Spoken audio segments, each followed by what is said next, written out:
Well, hello dragons, and welcome to this instructional video for Lesson 5, Part 1, the price system.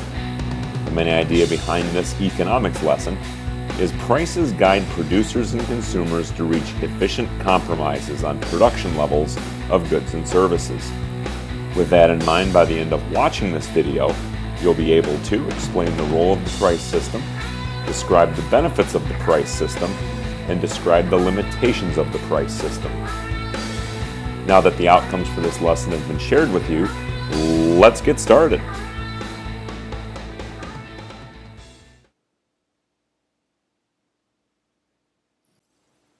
How does the price system allow producers and consumers to communicate with each other? As you know, producers and consumers have different goals. To meet these goals, the two groups must work together.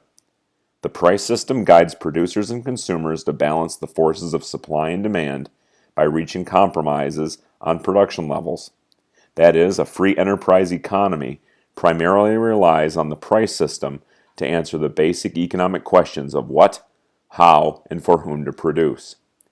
In this video, you will learn not only how the price system works, but also how well it works. The price system has both benefits and limitations in coordinating production decisions among producers and consumers.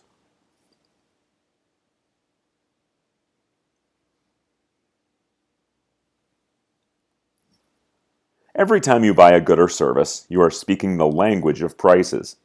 It may sound strange to say that prices are a language, but prices do indeed serve as the main form of communication between producers and consumers in a free enterprise market. Prices are the way in which producers tell consumers how much it costs to produce and distribute a good or service. In essence, the price of a pizza translates to you, the consumer, as if you want this amount of pizza, you have to pay this price.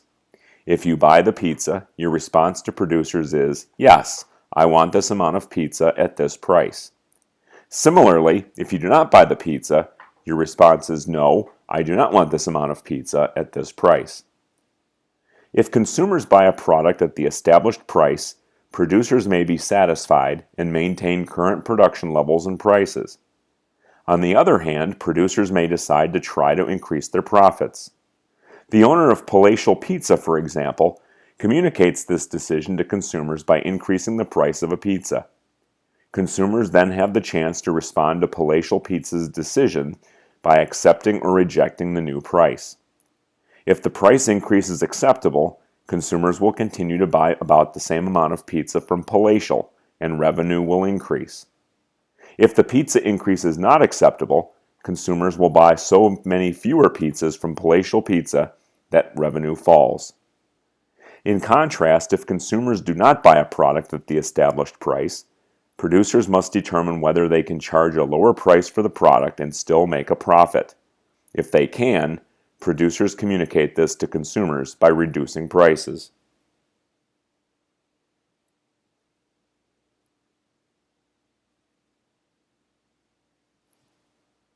Using the price system as a form of communication between producers and consumers has several benefits. It provides information, incentives, choice, efficiency, and flexibility. Producers and consumers can gather information through the price system.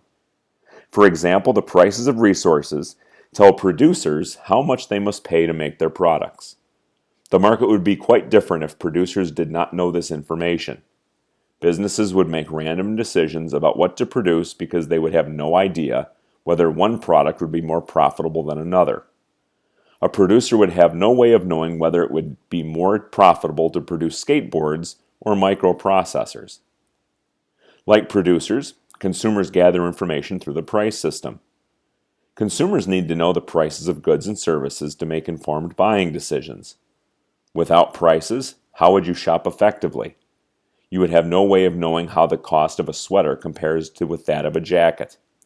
Prices inform consumers of the relative worth of the goods and services they purchase.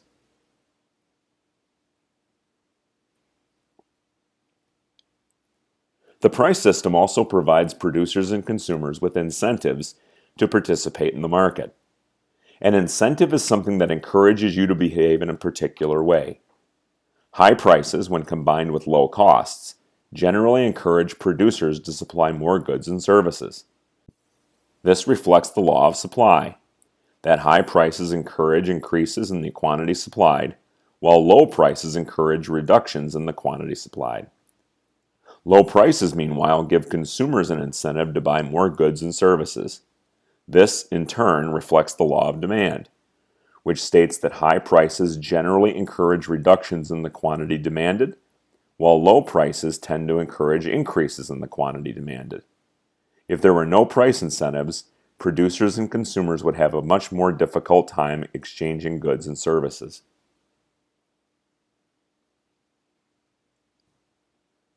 By encouraging participation in markets, the price system also increases the choices available in those markets.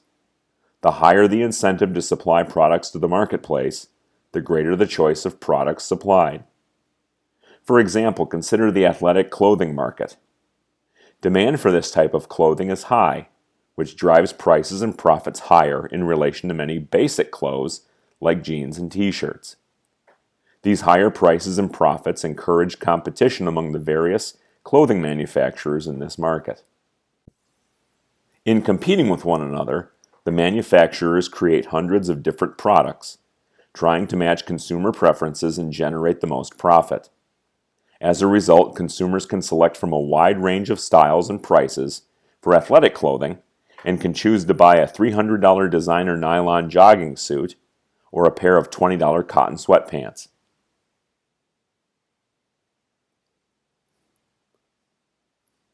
Efficiency is a key benefit of the price system. The system brings about efficiency in two main ways.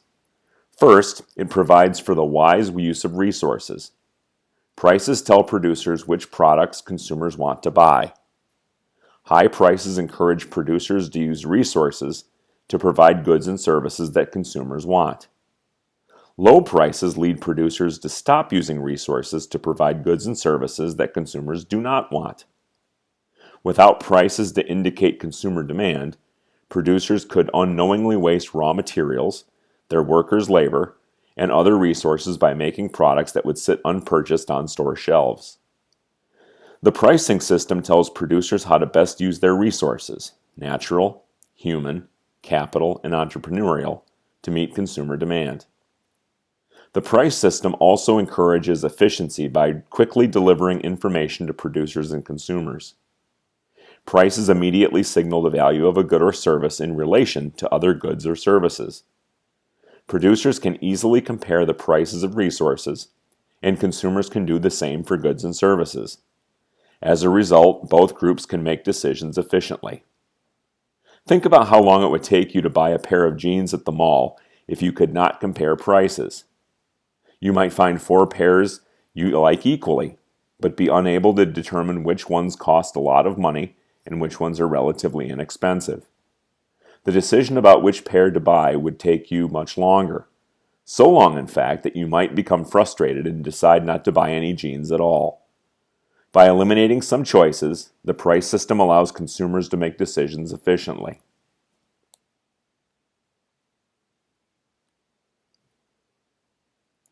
One of the price system's greatest strengths is its ability to deal with change.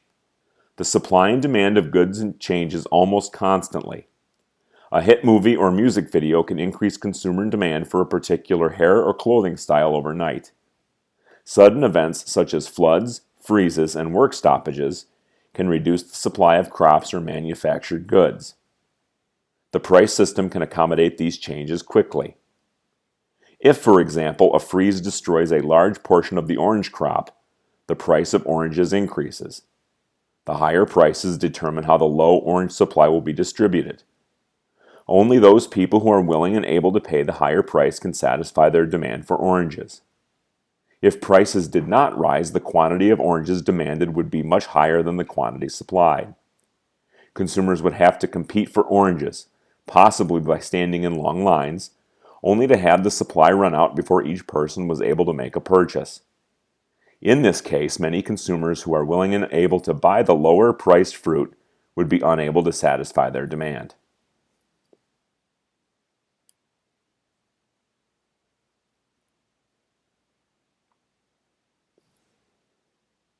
On the whole, the price system is an effective way to coordinate the decisions of consumers and producers in a free enterprise economy. The system does have limitations, however.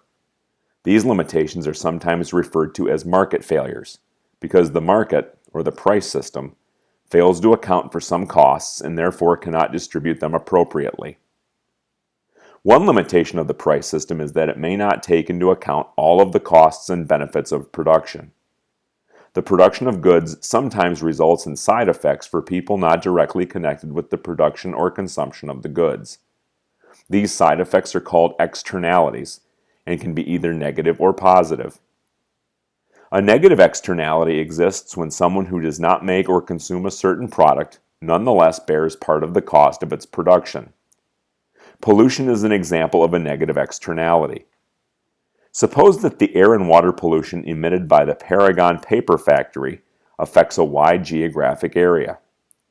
If Paragon paper is not held responsible for the costs of any negative health and environmental problems caused by the pollution, the price of the factory's goods is not an accurate measure of their entire cost.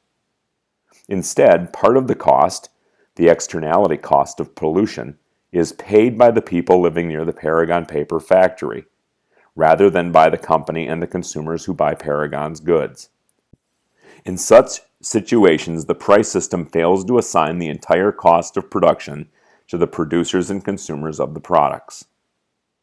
A positive externality exists when someone who does not sell or buy a certain product nonetheless benefits from its production. For example, imagine that many workers eat lunch at the Hard Hat, a restaurant near the Paragon paper factory.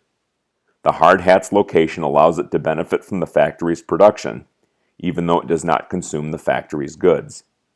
The restaurant pays no part of the production cost, even though it benefits from the production.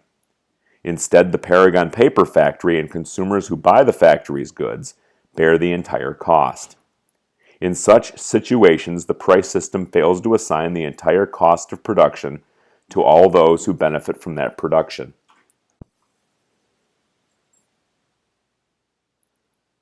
The price system also fails to assign the cost of public goods to all consumers. A public good is any good or service that is consumed by all members of a group. Public goods include national defense, the judicial system, and law enforcement. If the government did not force people to pay for these goods and services through taxes, some of those who benefit from them would be unwilling to pay. For example, if paying for U.S. national defense were voluntary, some citizens would choose not to pay. Yet as soon as the government supplied this service to the paying citizens, everyone in the United States would benefit from or consume the service. Suppose that a foreign nation attacked the United States and U.S. armed forces stopped the invasion. All U.S. citizens, even those who had not contributed to the national defense budget, would benefit. In these situations, the price system does not fairly distribute the cost of public goods.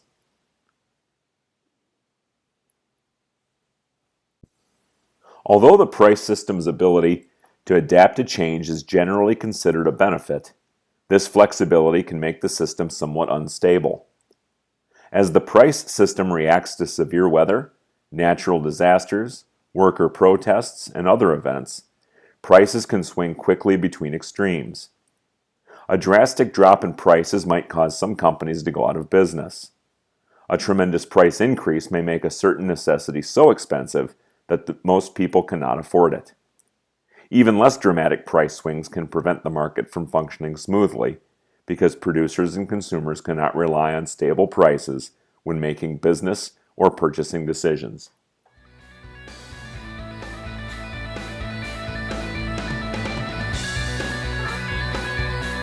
So that's the way it is with Lesson 5, Part 1, the price system.